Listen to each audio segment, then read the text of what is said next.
Ramai yang tidak buat semakan di geran tanah sebelum beli tanah.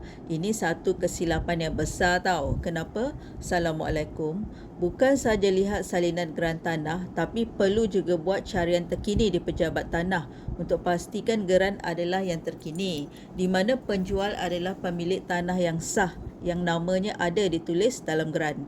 Selain itu juga nak pastikan bahawa geran itu sama ada geran individu ataupun geran kongsi.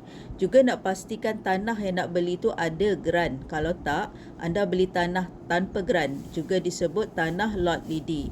Ini adalah pembelian yang tidak sah dan sangat berisiko.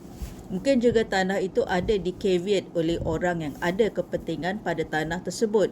Anda juga perlu pastikan tanah yang nak beli itu sama dengan yang ditulis dalam geran. Contoh, yang jual Ali tapi nama Ali tak ada dalam geran, dan banyak lagi perkara yang perlu disemak dalam geran tanah sebelum beli. Maka sebab itulah perlunya semak geran dulu sebelum beli tanah. Jika anda tak tahu atau tak pasti macam mana nak semak geran, kami di AEP ada menyediakan kursus secara personal, cara baca geran dengan betul. Nampak macam leceh kan? Tapi ini sangat penting untuk elak anda dari ditipu.